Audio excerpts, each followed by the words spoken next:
Straight in, no noise, no calls. Got it? I guess. Good. Come on. Okay.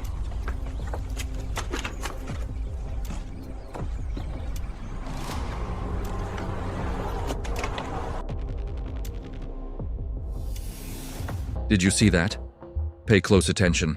In just a few seconds, a teenage girl and her stepmom walk into a house on a quiet afternoon. Only the stepmom ever comes back out. For most families, this would be just another ordinary moment. But for 17-year-old Autumn Mercer, it was the last time anyone saw her alive. What really happened behind those closed doors? How could someone so trusted, so close to the family, be hiding such a dark secret for years? This isn't just another story about a missing girl. It's about the terrifying danger that can hide in plain sight, and the truth that took years to finally surface. Autumn Mercer was a senior at Ridgemont High in Asheville, North Carolina. She was the kind of girl who noticed things that others missed. She was curious, determined, and never afraid to ask questions. She ran track, kept a 3.6 GPA, and dreamed of studying psychology in college. Her friends described her as fiercely loyal, the one who always texted back, the one who could never let a mystery go unsolved.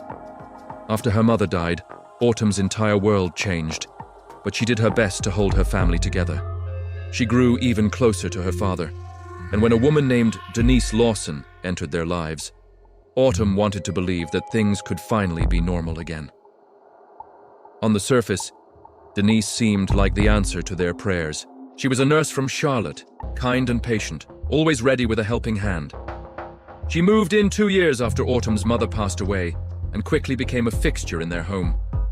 Denise helped Autumn with her homework, drove her to school, and was there for every single parent-teacher meeting.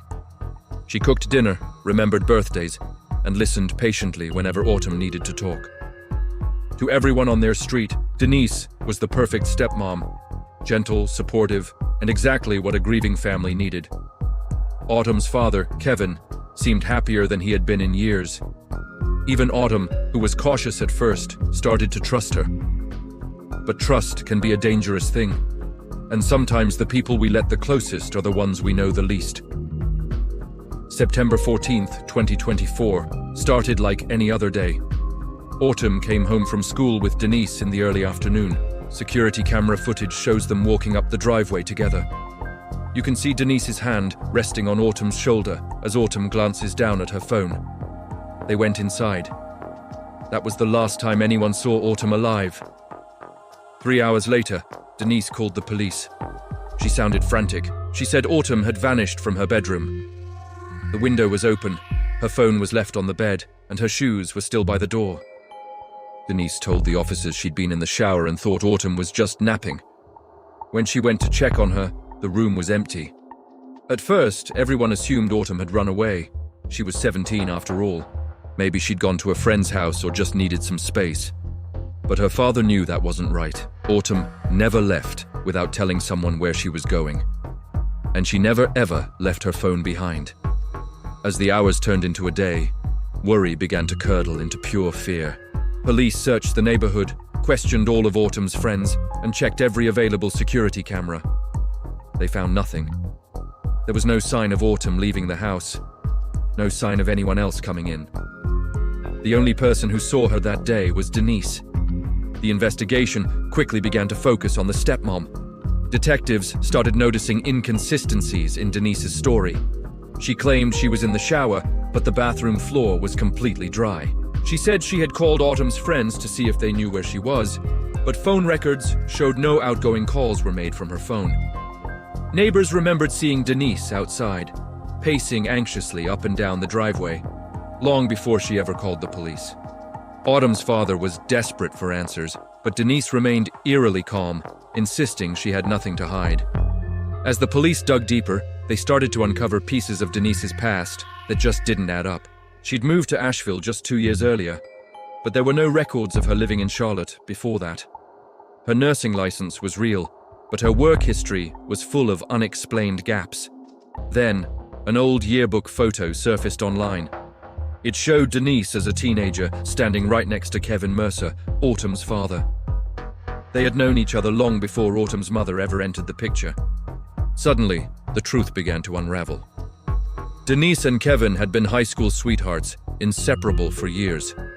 But after graduation, Kevin met Brooke Patterson, who would become Autumn's mother, and everything changed. Denise was left behind, heartbroken and consumed with anger. She moved away, but she never truly let go. For over a decade, she watched from a distance as Kevin built a life with someone else. Then, Brooke died suddenly. Her death was ruled a heart attack. And just like that, Denise reappeared, offering comfort and support to the grieving family. No one questioned her motives. No one saw the dangerous obsession that had been festering for years. Detectives found more evidence. In Denise's closet, hidden behind a stack of old clothes, they discovered a box filled with photographs. There were pictures of Kevin and Denise as teenagers, but there were also pictures of Denise, alone, at Autumn's school events, watching from afar. And then there were surveillance photos of Brooke, Autumn's mother, taken from a distance.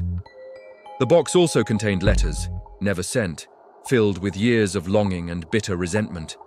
And inside, there was a bottle of heart medication, the same kind that had been found in Brooke's system after her death. The final piece of the puzzle came from Autumn herself. In the days leading up to her disappearance, she had confided in her best friend, Megan. Autumn told her she'd found an old photo of her father with Denise, taken years before her parents had even met. She was suspicious.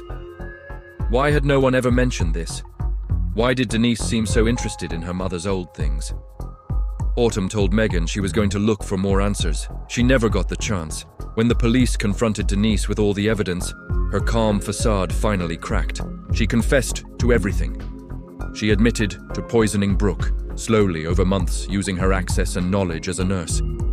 She then admitted to killing Autumn when the girl got too close to discovering the truth. Denise had waited over 20 years to have the life she felt she deserved. She wasn't going to let anyone stand in her way, not Brooke, not Autumn, not even Kevin. Denise Lawson was convicted of 2 counts of first-degree murder. She will spend the rest of her life in prison. Kevin Mercer, completely shattered by the truth, moved away from Asheville, unable to face the memories of everything he had lost. This story is a chilling reminder that evil doesn't always look like a stranger in the night. Sometimes, it's the person you trust the most. Sometimes, it's the one who waits, who watches, and who never lets go. If you ever feel that something isn't right in your own life, trust your instincts. Ask questions. Don't ignore the signs, even if everyone else does. Because sometimes, the truth is buried for years, and by the time it comes out, it's already too late. Thanks for watching.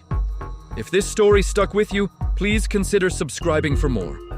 Stay safe out there.